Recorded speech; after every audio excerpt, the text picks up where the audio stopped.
Bienvenue dans cet épisode spécial Saint-Valentin dans lequel je vais vous raconter comment j'ai quitté mon mec, celui qui m'avait dit à propos de mon agresseur. Je ne peux pas prendre position car je vous aime tous les deux. Je trouve sa version plus rassurante et en accord avec ma vision des choses. Et aussi, je pense que tu pètes une pile.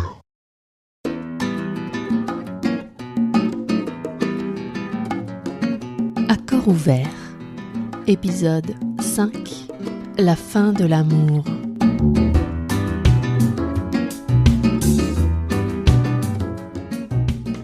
Ce type, je l'avais appelé Fred. Dans l'épisode précédent, j'ai raconté comment il m'a fait douter de ma santé mentale. Il a insinué que les agressions que j'ai subies n'étaient peut-être que des faux souvenirs, à tel point que je m'étais rendue aux urgences psychiatriques pour vérifier si je n'étais pas folle.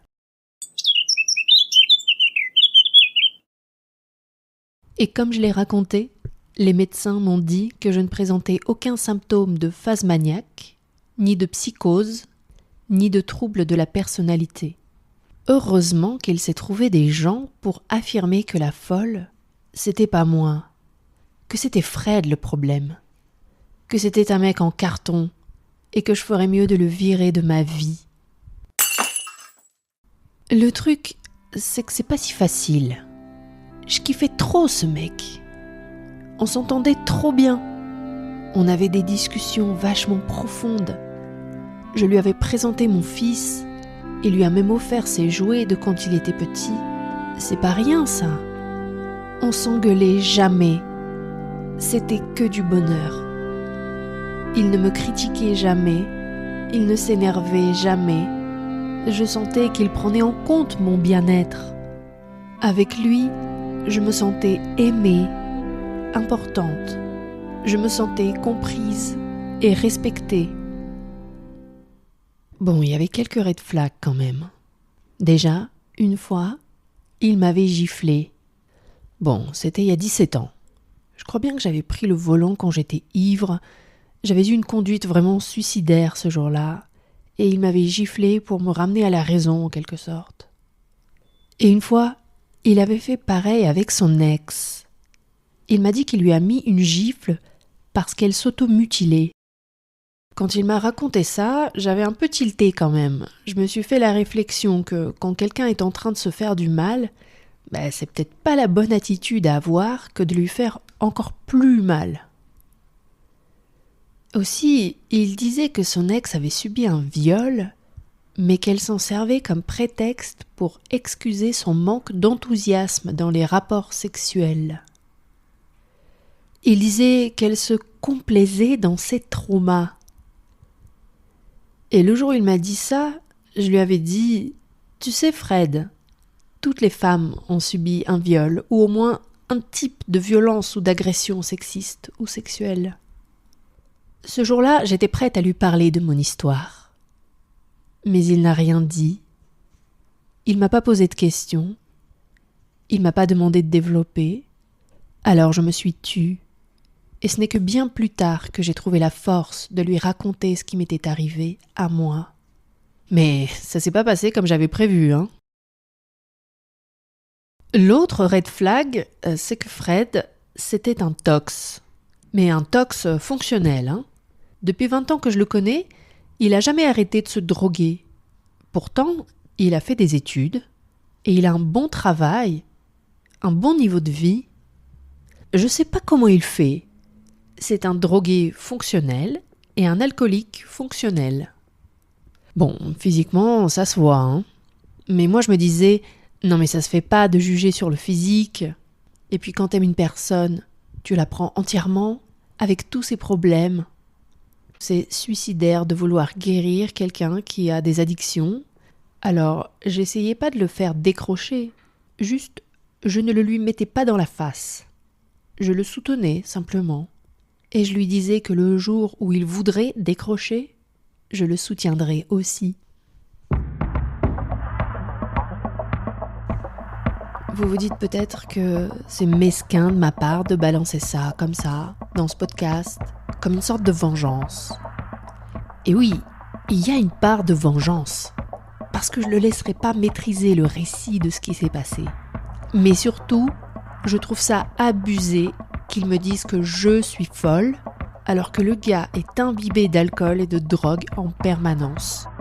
Le mec, c'est une cheminée, un aspirateur, mais il remet en cause ma santé mentale ? Non, là, ça passe pas.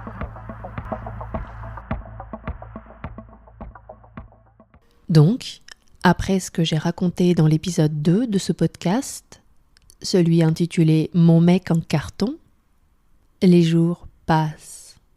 Il y a une semaine qui passe. Fred évite le sujet.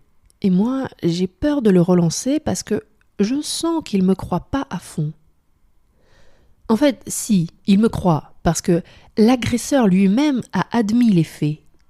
Sauf qu'il n'en fait pas la même interprétation. Mais c'est surtout que Fred, tout ce qu'il voit, c'est qu'il est face à un truc désagréable, que ça le fait chier d'y réfléchir, qu'il va perdre son pote, et qu'en gros, il est centré sur lui-même, sur sa douleur. C'est lui la victime, quoi. Donc, je sens qu'il me parle moins que d'habitude. Et le temps de réponse à mes textos s'allonge. Mais je me dis, bon, il va venir le week-end prochain. Et là, je lui parlerai, on sera tranquille. Il faut savoir que Fred et moi, on n'habite pas dans la même ville. Alors on se voit le week-end. Quand il arrive, il vient toujours directement chez moi. On passe du temps ensemble, on se fait un resto. Après, on dépose mon fils et on va voir ses potes. Et donc, le samedi soir suivant, j'appelle Fred. Parce que d'après mes calculs, il devrait déjà être arrivé. Et là, il me dit qu'il est déjà en ville, mais qu'il est chez un pote, et entre autres, en compagnie de Gilles, mon agresseur. J'entendais des voix masculines au fond qui rigolaient en écoutant de la musique. Non mais, il est allé voir le gars que j'accuse de m'avoir violée.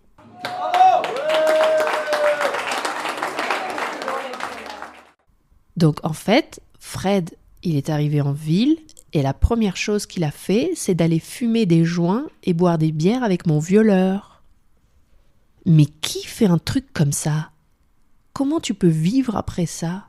Comment tu peux te regarder dans une glace, mec ? D'un autre côté, de quoi est-ce que je m'étonne ? On est en pleine affaire Pellico, un type qui a fait violer sa femme par des dizaines d'inconnus après l'avoir droguée. Quotidiennement, des hommes insultent, frappent, violent, assassinent des femmes qu'ils prétendent aimer, des femmes enceintes, les mères de leurs enfants.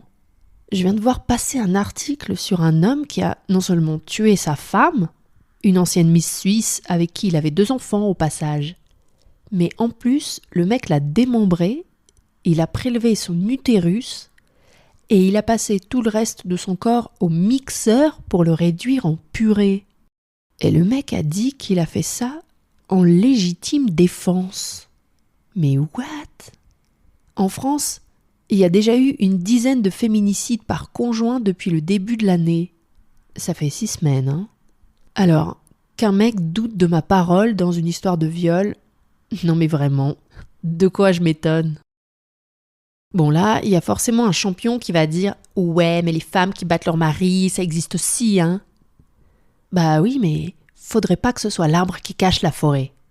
L'immense majorité des victimes des violences conjugales et des viols, ce sont des femmes. Et même quand les victimes sont des hommes, dans beaucoup de cas, les auteurs aussi sont des hommes. Par exemple, quand des hommes se prostituent, la grande majorité de leurs clients, ce sont d'autres hommes. En fait, les violences conjugales, elles sont pas symétriques.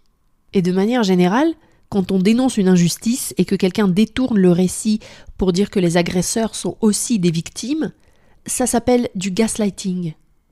On veut nous faire douter de la réalité d'un fait. Ce samedi soir, donc, en ayant constaté que Fred est parti picoler avec mon agresseur, en bon copain, je commence à réaliser sérieusement que je vais pas pouvoir rester avec ce mec.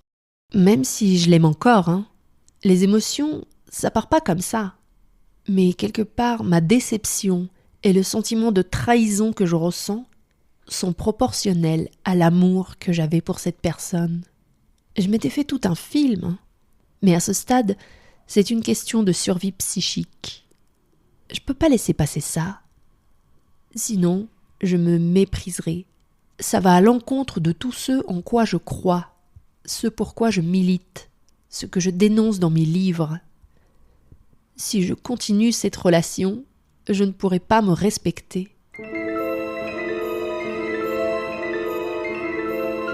Et pourtant, je l'aime.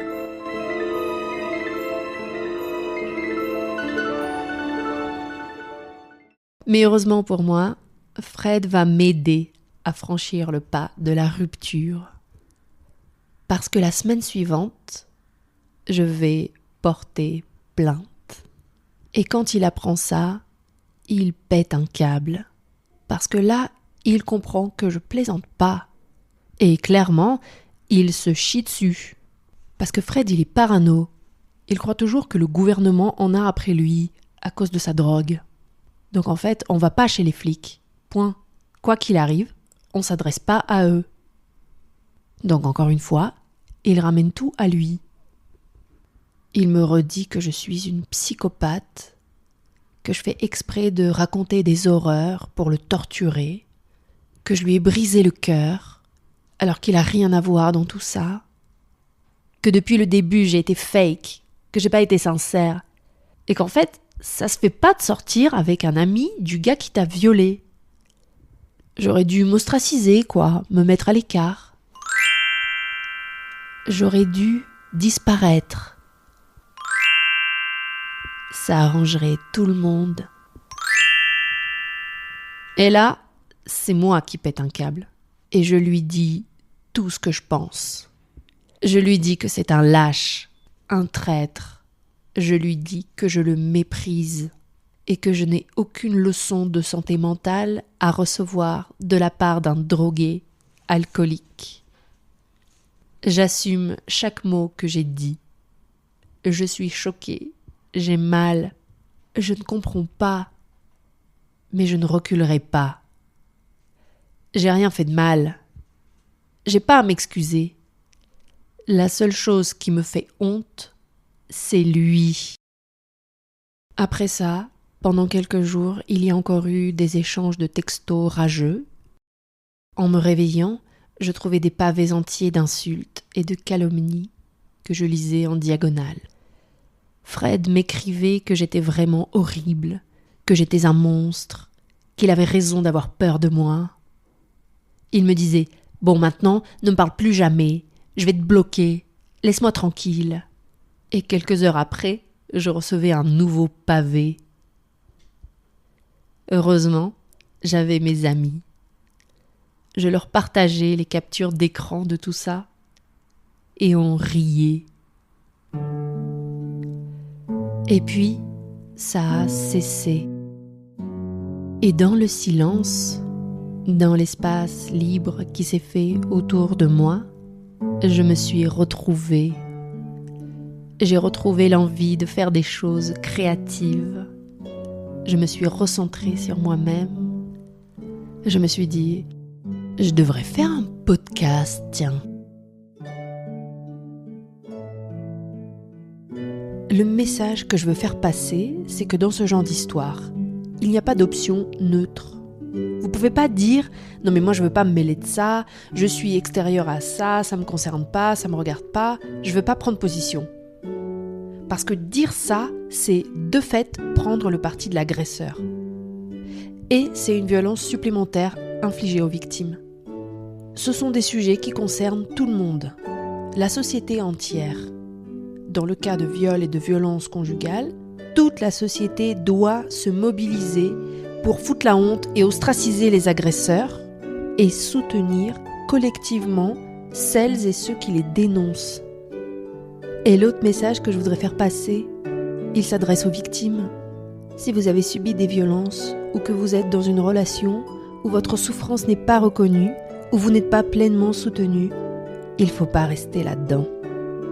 Ces personnes-là ne vous méritent pas. Ce sont des lâches. Laissez-les dans leur déni et leur honte, en espérant qu'un jour, ça leur monte enfin au cerveau. Et je voudrais finir sur une citation d'Andrea Dworkin. Le projet érotique commun de détruire des femmes rend possible pour les hommes de s'unir dans une fraternité. Ce projet est le seul socle solide et fiable d'une coopération entre hommes, et toute connivence masculine est fondée sur cette base. Cette vision idéalisée de la fraternité masculine révèle le caractère essentiellement homosexuel de la société masculine. Les hommes utilisent les corps des femmes pour former des alliances ou des liens entre eux.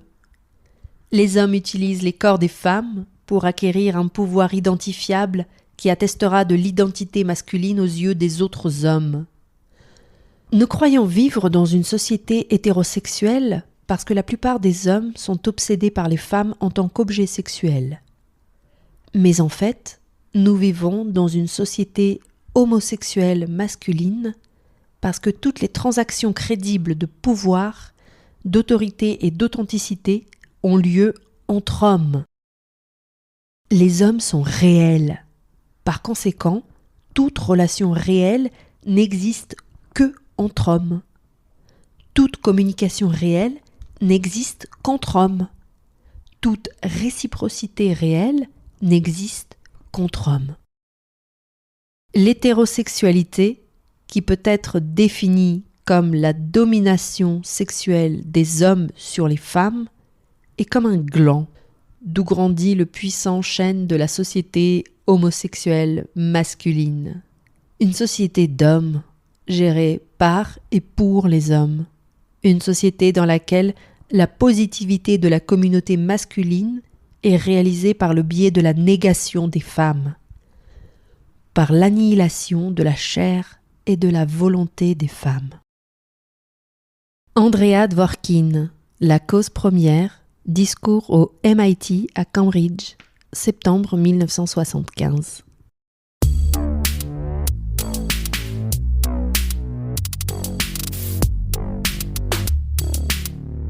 C'était À corps ouvert, podcast écrit et réalisé par Astrid.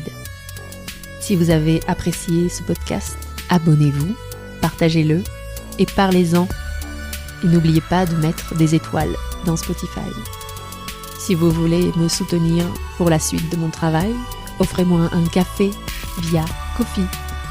Les musiques utilisées dans cet épisode proviennent du site Incompetech par Kevin MacLeod sous licence Creative Commons.